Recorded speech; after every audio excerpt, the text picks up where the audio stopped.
Hi everyone, here we are going to see about the unit 4 continuation.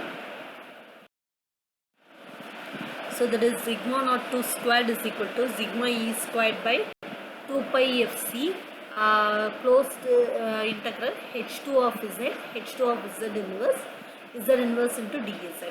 So next we have to substitute the h2 of z and h2 of z inverse value.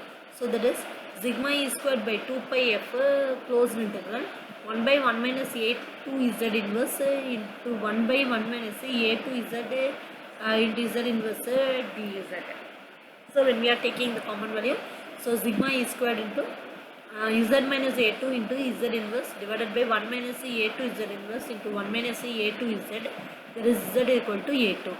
So after substituting we will get sigma e squared into 1 by 1 minus a2 squared. So sigma naught squared is equal to sigma e squared into 1 by 1 minus a2 squared plus a1 by a1 minus a2 into 1 by 1 minus a1 squared into 1 by 1 minus a1 a2 plus a2 by a1 minus a2 minus a1 into 1 by 1 minus a2 squared into 1 by 1 minus a1 a2. So after completing the simplifying all these values, we will get the answer as 2 to the power of minus 2b by 12 into 1 by 1 minus a2 squared plus 1 plus a1 a2 divided by 1 minus a1 squared into 1 minus a2 squared into 1 minus a1 a2. So the steady state noise power will be for a1 is equal to 0.5, a2 is equal to 0.6 is given by 2 to the power of minus 2b by 12 into 1 by 1 minus 0.6 squared plus 1 plus 0.5 in the extra. So that is 2 to the power of minus 2b by 12 into 5.4315. Next, to draw the quantization noise model for a second order system, h of z is equal to 1 divided by 1 minus 2r cos theta inverse plus r squared z power minus 2 and find the steady state output noise variance. So that is h of z is equal to 1 divided by 1 minus 2r cos theta inverse plus r squared z power minus 2. So the quantization noise model is, we know that sigma naught squared is equal to sigma naught 1 squared plus sigma naught 2 squared. So both the noise sources sees the same transfer function, that is h of z is equal to 1 divided by 1 minus 2r cos theta inverse plus r squared z power minus 2. So the impulse response of the transfer function is given by h of n is equal to r power n sin n plus 1 into theta divided by sin theta into u of n. So the steady state output noise variance is sigma naught squared is equal to sigma naught 1 squared plus sigma naught 2 squared. But sigma naught 1 squared is equal to sigma naught 2 squared is equal to sigma e squared summation n is equal to 2 to infinity h squared of n, which gives us sigma naught squared is equal to 2 into 2 to the power of minus 2b by 12 summation n equal to 0 to infinity r to the power of 2n sin 2 power n into n plus 1 into theta divided by sin square theta. So there is 2 into 2 to the power of minus 2b by 12 1 by 2 sin square theta summation n equal to 0 to infinity r power 2n into 1 minus cos 2 into n plus 1 into theta. So there is cos 2 theta is equal to 1 minus 2 sin square theta. So 2 to the power of minus 2b by 6 into 1 by 2 sin square theta, that is equal to summation n equal to 0 to infinity r to the power of 2n minus summation n equal to 0 to infinity r to the power of 2n cos 2n plus 1 into theta. So let me get the output as 2 to the power of minus 2b by 6 into 1 plus r whole squared by 1 minus r squared into 1 minus 2r squared cos 2 theta plus r power 4. So next is the coefficient quantization error. So we know that the IAR filter is characterized by the system function. So that is h of z is equal to summation k equal to 0 to m bk z power minus k. So divided by 1 plus summation k equal to 1 to n ak z power minus k. After quantizing the h of z q is equal to summation k equal to 0 to m bkq z power minus k divided by 1 plus summation k equal to 1 to n akq z power minus k, where akq is equal to ak plus del ak. So that is bkq is equal to bk plus del bk. So this quantization of the filter coefficients will alter the positions of poles and zeros in z place. If the poles of desired filter lies close to the unit circle means then the quantized filter poles may lie outside the unit circle, leading into the instability of the filter. So deviation in poles and zeros will lead to the deviation in frequency responses. So consider the second order IER filter with h of z 1.0 divided by 1 minus 0.5 z inverse into 1 minus 0.45 z inverse. Find the effect on quantization on pole locations of a given system function in direct form and in cascade form. Take b is equal to 3 bits. So the solution is that we have given that h of z is equal to 1.0 divided by 1 minus 0.5 z inverse into 1 minus 0.45 z inverse. So that is h of z is equal to 1 divided by z inverse into z minus 0.5 z inverse into z inverse into z minus 0.5.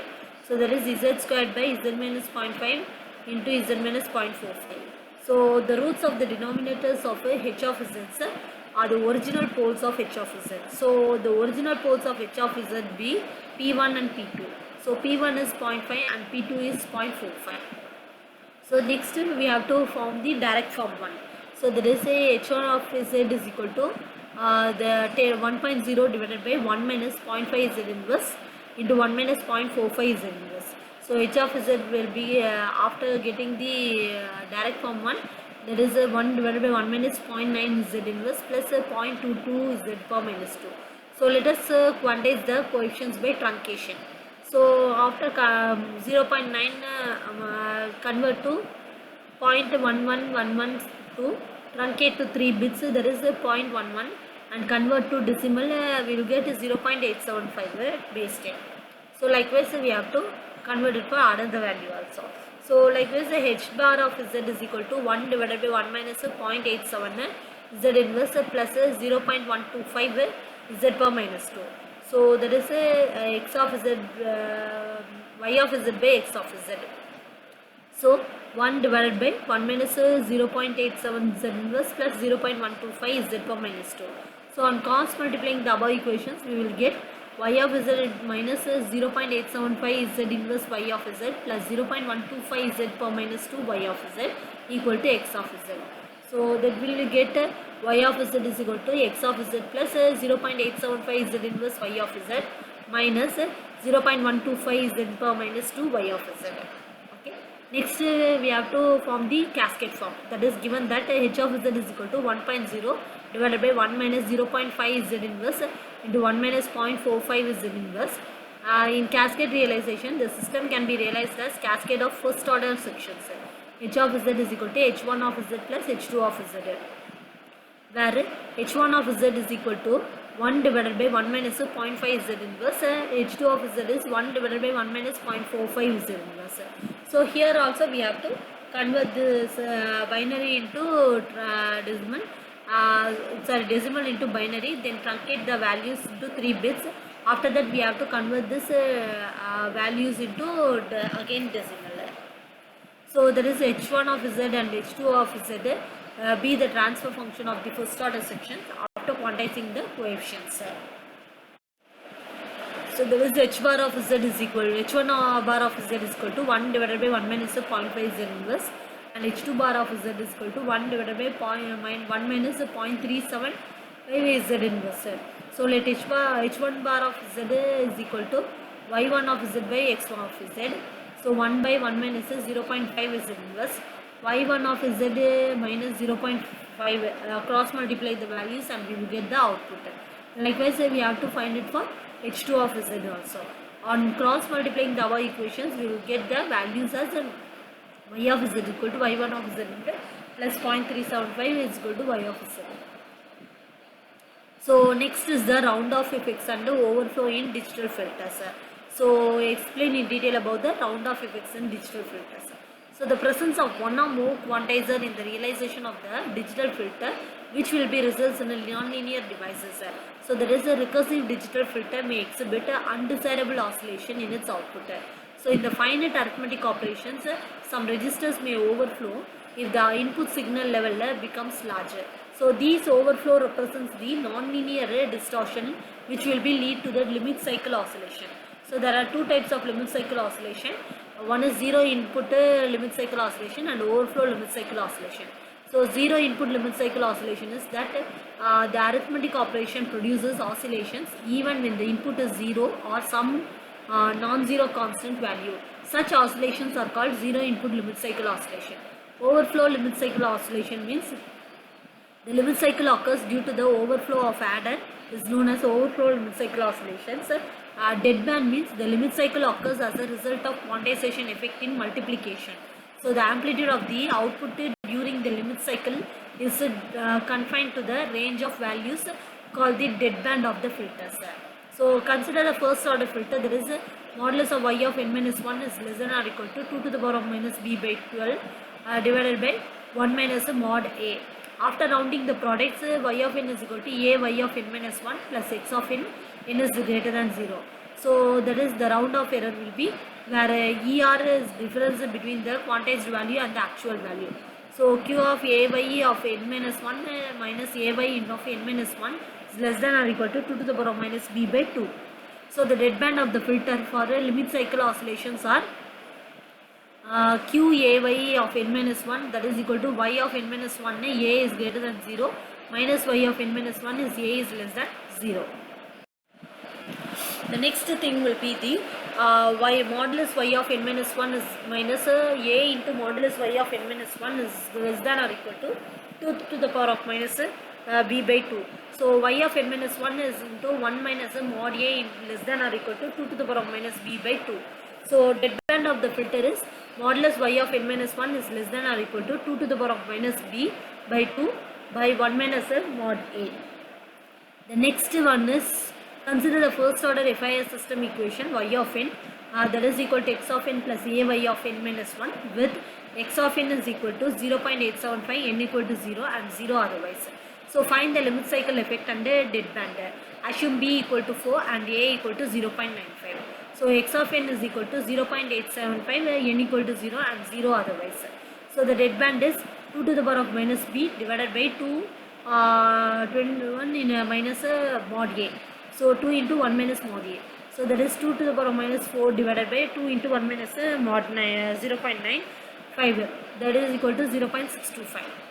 So y of n is equal to x of n plus 0.95 y of n minus 1. So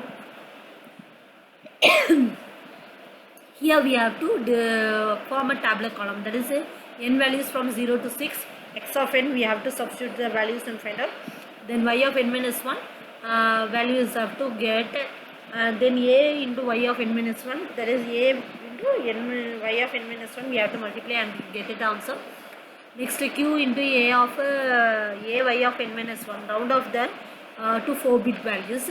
Next y of n is equal to x of n plus q a y of n minus 1, we have to get the output value.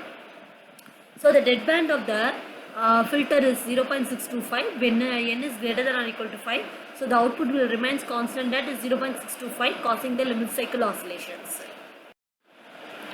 Next is the overflow limit cycle oscillation. So here is that we know that the limit cycle oscillation is caused by rounding the result of multiplication. So the limit cycle occurs due to the overflow of adder and it is known as overflow limit cycle oscillation. So several types of limit cycle oscillations are caused by addition, which will make the filter output oscillate between the maximum and minimum amplitudes. So let us consider two positive numbers n1 and n2. So that is sum of the wrongly interpreted as a negative number. So the transfer characteristics of the saturation adder is shown in the figures.